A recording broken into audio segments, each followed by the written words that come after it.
Welcome to the Quilter's Coach podcast, where we stitch together life coaching and creativity to help quilters lose weight without losing their minds. I'm Dara Thomason. After losing 50 pounds through perimenopause and menopause, I haven't done anything crazy like counting calories, tracking steps, or exercising like a madwoman. I've actually learned to lose weight with my brain and learning how to feel my feelings, and I've discovered something revolutionary. You don't have a knowledge problem, you have a thinking problem. You have a feeling problem. You know what to eat. In my years of coaching fellow quilters and creatives, I've watched women transform their lives by changing their thoughts first and then their bodies follow. Because here's what the weight loss industry does not want you to know. All that time and energy you've been spending on complicated plans, you don't need it. What you need is to understand your mind and your body connection. My name is, of course, this is the Quilter's Coach podcast, episode 221, when food becomes the most reliable relationship and how to change it.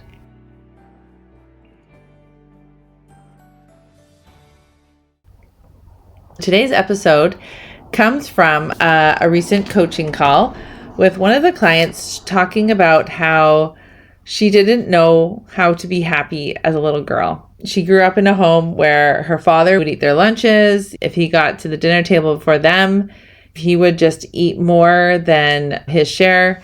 And quite often the kids didn't have a lot. And so she was taught to eat quickly and that food was scarce. When she did have the food, it was a treat and she wanted more and more of it and never really felt satisfied. She didn't really know how to create joy and happiness for herself. And food was such a source of happiness because she didn't know how to create her own happiness. Now, a lot of you can relate to this and some of you can't, and that's okay. Because guess what? Each one of us have our own unique story when it comes to food. As little kids, we all created different strategies of coping with problems and situations. Some of us turned to food. Some of us turned to people pleasing, working harder. Some of us turned to anger. We all had different ways of coping. Some of us learned how to be really quiet and not be seen, and that felt safe. Today's episode, we're going to talk about how do you change your relationship with food, because food has been the old faithful for a lot of us. And so we're going to dive into what that relationship is, how it got there, and how do you change it. But before we dive into all of that, I do want to share a win from a client. And this is a really interesting conundrum that quite a few of the ladies in my membership are starting to have. They're losing their spouses. Their family dynamic is changing. Or if they lived with their mother and their mother passed away, they were used to eating, or maybe they were working and then they retired. And so now eating has become a solitary event, which before it was there's other people there, you were part of the tribe. So learning how to eat by yourself is actually really, really challenging. One of the members in the membership has been working on how do I go to a restaurant by myself? How do I eat this food in my own home and not feel lonely, not feel sad, not feel discouraged? We've been working on this, and she's created strategies to embrace her eating time. She was sharing that she was outside eating on her deck. She had grown this lettuce. It was beautiful. She was enjoying it. She had just listened to one of my podcasts about the five senses, how we can smell things, see things, feel things, appreciate the beauty of something. She was in that having of, this is amazing. I created this food. It's so beautiful. I'm filling myself with really healthy foods. It feels so good. She realized that there was this little red bird. At first she thought it might be a cardinal. The bird went right by her and stopped and looked at her. As she looked it up, what kind of bird it was, there was a connection, and she thought, this is amazing. She looked up the bird, and it was a red House Finch. So she looked up Red House Finch, and it is a symbol of good fortune. The thing that was so tender about it was that it was actually her husband's birthday that day. This was the first birthday that he wasn't alive.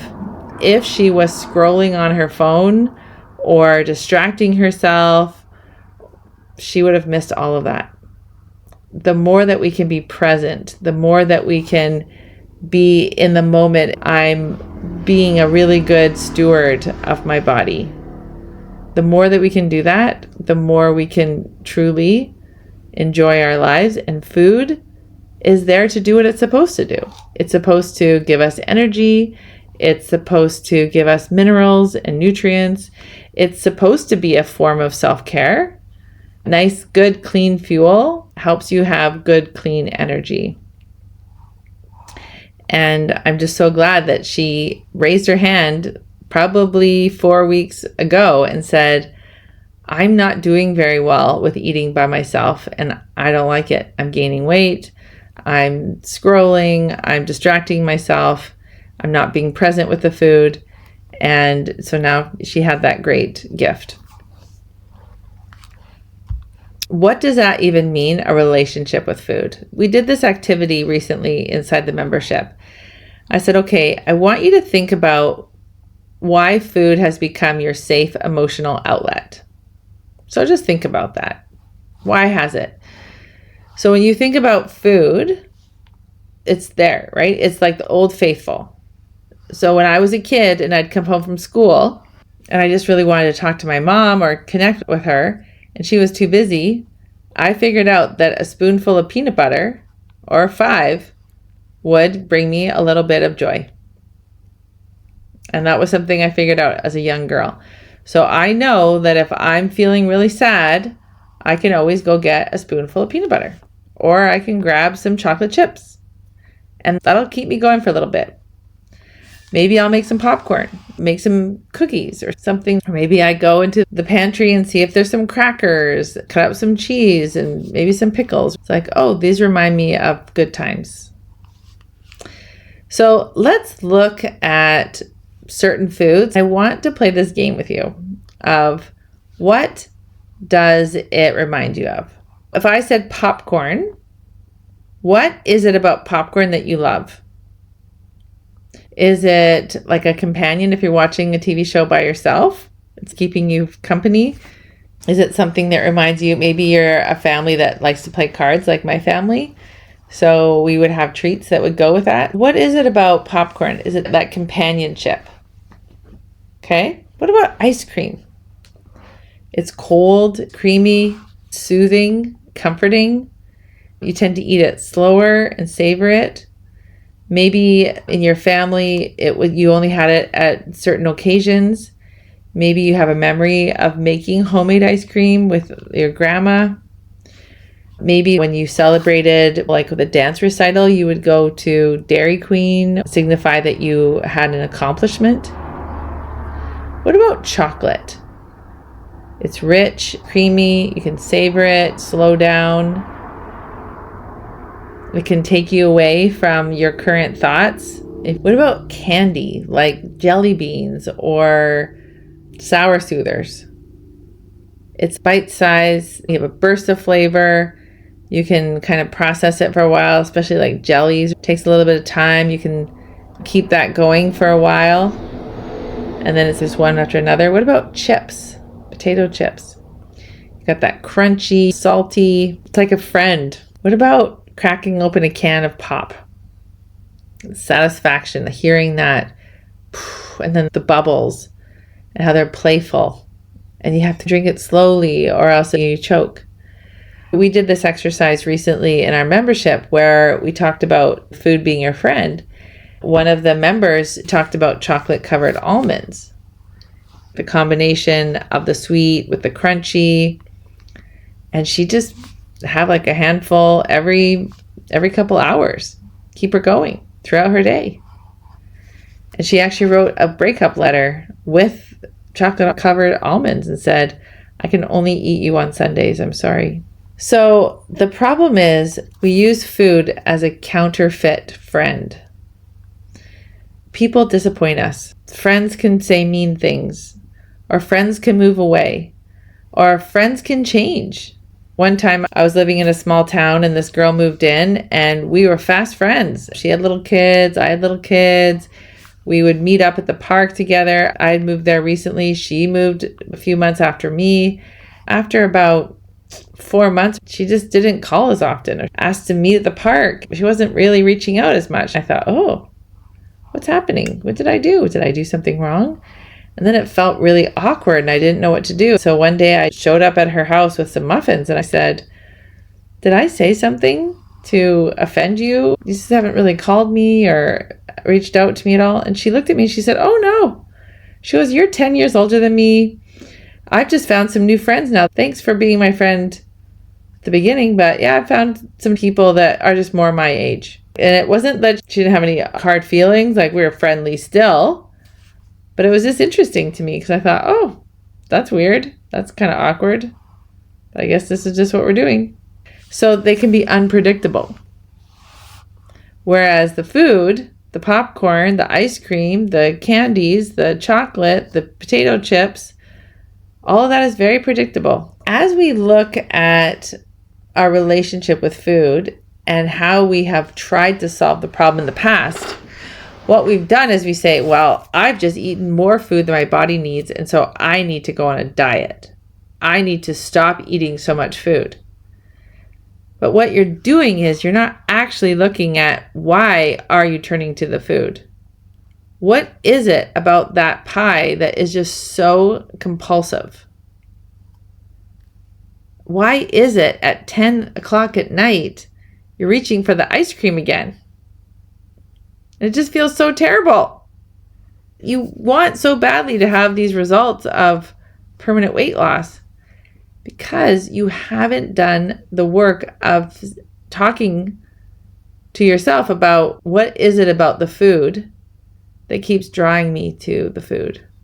You're not realizing that you're using food as a counterfeit friend. Inside my membership, we dive into this. One of the things I see a lot of women doing is they're judging themselves, saying, oh, I'm so stupid. I shouldn't be struggling with this. I've run companies catered for 300 people. I run my house like a champ. I do all these things and I still haven't figured out weight loss. But the problem is they're not resolving the problem.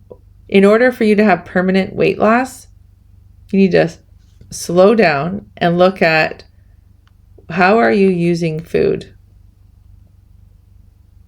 And those are some difficult questions. And that's okay.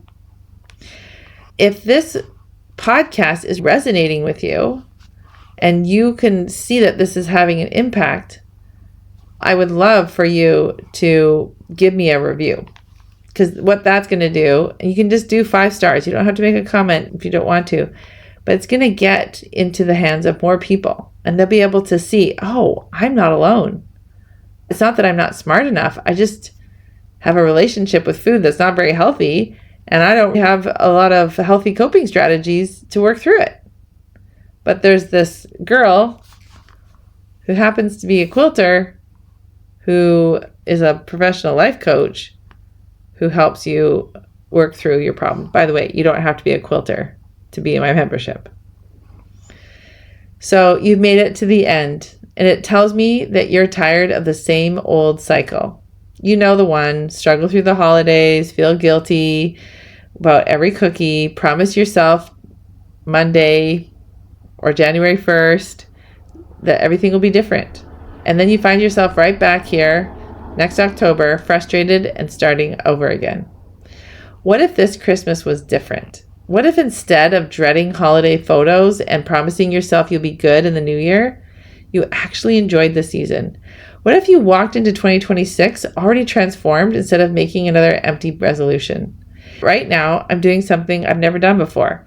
I'm offering 5 free one-on-one coaching sessions every week through the end of October. In these sessions, I'll show you exactly where you're sabotaging your health goals. And we'll put a plan in place so you can enjoy Christmas.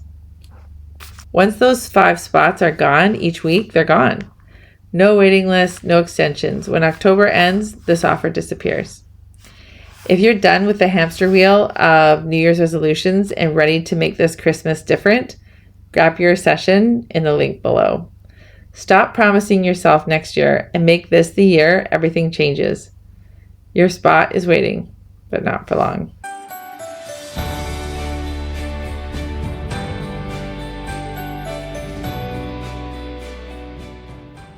If you aren't loving your current life and hear yourself saying things like, I should be happier, I should be getting more done, or question how productive and fulfilled you are, this podcast is for you. I'm Dara Thomason, professional quilter turned life coach for quilters, where I show you how to overcome obstacles like perfectionism, people pleasing, overeating, overcomplicating life, so that you can really start to enjoy your life by learning and using tools for your brain to help you transform your everyday living. Are you ready to make these changes? I'm ready to help. Let's start your transformation one UFO at a time.